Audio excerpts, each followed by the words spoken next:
हातायाचे गुण करीव केव दुपटे नारायणी दुपटे नारायणी भाव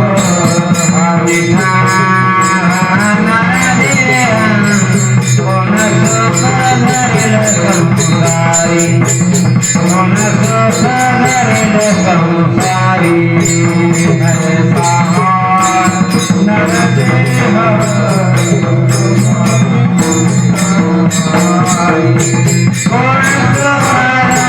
संसारी तुम्ही आम्ही त्याप्रमाणे संसारामध्ये इतक्या भरून गेलो आहे की देवाचा आठवत नाही. आठव आला तर थोडस सत्ता किस्त आहे चालाय मग म्हणजे आपला आहे चटणी पुरता परमार्थ.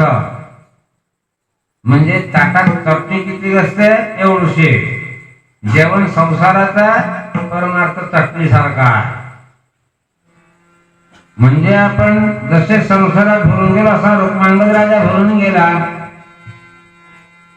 आणि झालं काय की एक दिवस आता ते व्रत धर्मांगदाने पाळलं. रुक्मांगद राजाचा मुलगा धर्मांगद. धर्मांगद आणि धर्मांगदाची आई तिच्या आईनं धर्मांगदाची आई म्हणायला लागले, बाळा तुझ्या वडिलांनी जी परंपरा एकादशीची चालवली होती ती चालवणे हे तुझं कर्तव्य आहे. आता त्यांच्याकडे तू लक्ष देऊ नको. तू एकादशीचं व्रत करत जा. दशमीला दिंडी काढतो धर्मांगद. धर्मांगद लोकांकडून वडिलाप्रमाणे हट्टाने तो एकादशी करून घेतो. आणि एक दिवस दिंडी निघाली आहे. उंच पताका धडकते उंच पताका धडकते उंच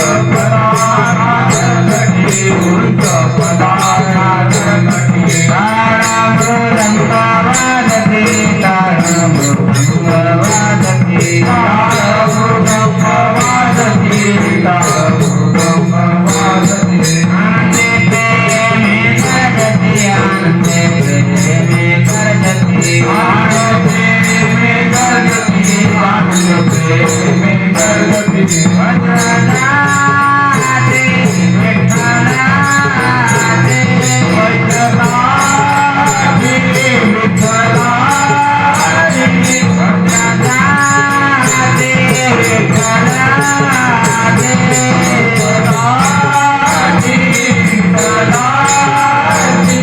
हरे हरे देवे नट हरे हरे देवे नट हरे हरे देवे नट हरे हरे देवे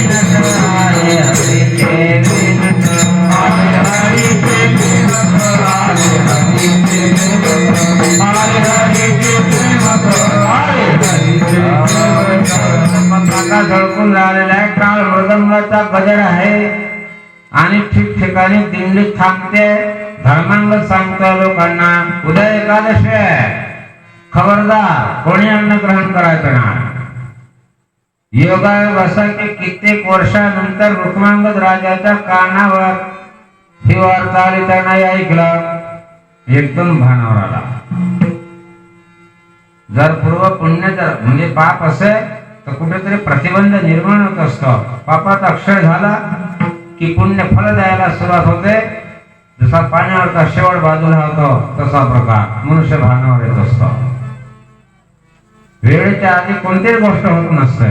तुका म्हणे येथे न चले तातडी प्राप्त काळ घडे आले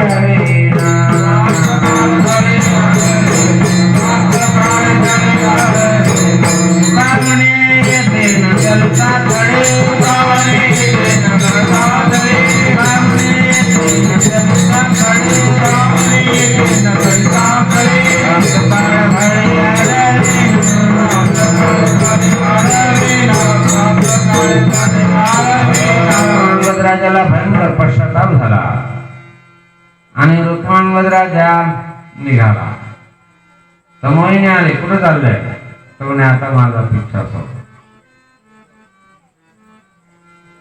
तेव्हा मोहिनी म्हणा लागले असं कसं होणार? तुम्हाला वचन दिलं आहे. हो वचन दिलं, काय पाहिजे तुला सांग. म्हणे एकादशी करायचं ना. असं नाही. एकतर एकादशी सोडून दे म्हणून आहे, दुसरं काय माग, मग तुझ्या मुलाचं शिर दे. माझ्या धर्म संकटात पडला, एकादशी सोडू शकत नाही आणि पोराचं शिर देऊ शकत नाही, याला धर्म संकट म्हणतात. कहू तो मान मर जाय, ना कहू तो बाप तू तपा. शेवटी राजा विनवणी करायला लागला, म्हणे असा दुराग्रह करू नको, मी तुला विनंती करतो, मग एकादशी व्रत कर ना, कोण नाही म्हणताय, मग तुझ्या मुलाचा शिर दे. म्हणजे काय, हे शक्य नाही. मग वचन भंग झाला हे कबूल कर. रघुवंशामध्ये जन्माला आलाय तो, प्राण जाय पर वचन न जाय. ही गोष्ट कळली धर्मांगद आणि धर्मांगदाच्या आईला, की मोहिनी धर्मांगदाचं शिर मागते, नाहीतर एकादशी सोडून जाय. तो धर्मांगदाला म्हणायला लागला, बाबा एकादशी सोडू नका, माझं शिर देऊन टाका. तो शील श्रीपती माझा ऐसे किती, पुत्र तुम्हा होते बहुसार.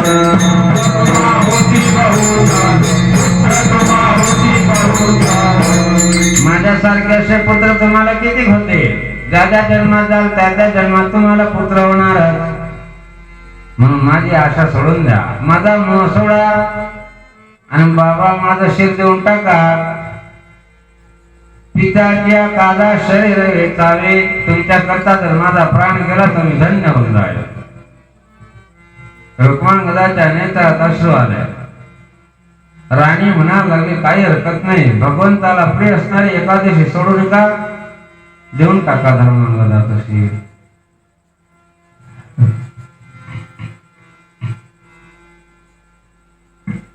रुक्मांगद म्हणाला, ठीक. ओढावणी माना आला रायापाशी. धर्मांगद निर्भय आहे, मान खाली घातली, बाबा तलवार घ्या, माझं शिर कापून टाका. ओढावणी माना आला रायापाशी, निर्भय मानासे. धर्मांगद निर्भय मानासे, निर्भय मानासे, निर्भय मानासे. धर्मांगद निर्भय. बाबा तुमच्या करता माझा प्राण जातोय, यात मी धन्य झालो, नाहीतरी मरण आहे ना, मग कसं म्हणायचं का. वा धन्य झालो. धर्मांगद प्रभूचं स्मरण करायला लागला. गोविंद माधव जय जय माधवं कृष्णं सच्चिदानंद गोविंद. जय जय माधवं कृष्णं, जय जय माधव कृष्णं सच्चिदानंद गोविंद. जय जय माधव कृष्णं सच्चिदानंद गोविंद. सच्चिदानंद गोविंद, सच्चिदानंद गोविंद, सच्चिदानंद गोविंद, सच्चिदानंद गोविंद. जय जय माधव कृष्णं सच्चिदानंद गोविंद. जय जय माधव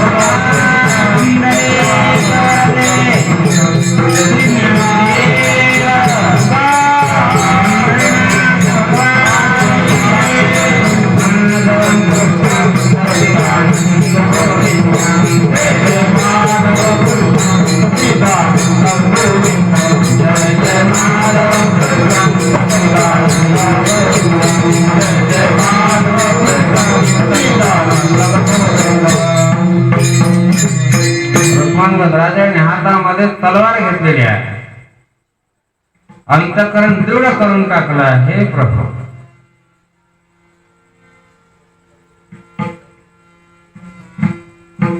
आणि ज्या वेळेला रुक्मांगद राजा त्या धर्मांगदाच्या मानेवर प्रहार करणार तर वेद कळाले, समुद्राचं पाणी उसळायला लागला, पर्वताचे कळे खचले, भूमी हादरली आणि जेव्हा प्रहार करणार तर भगवान आले आणि भगवंताने रुक्मांगदाचा हात धरला.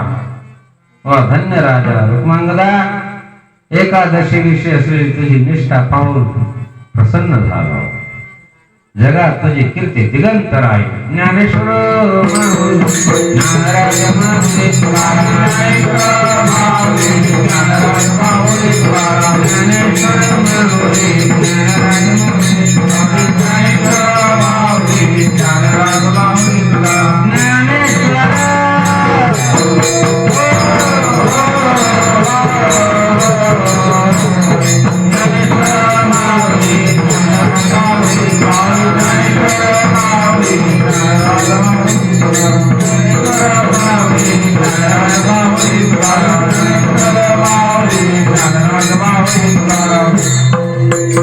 रुक्मांगदा कारण एकादशीचा छंद.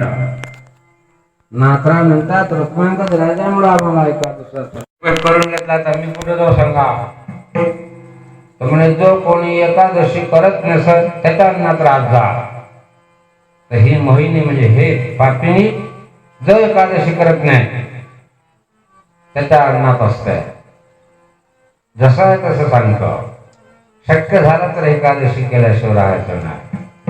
याच्या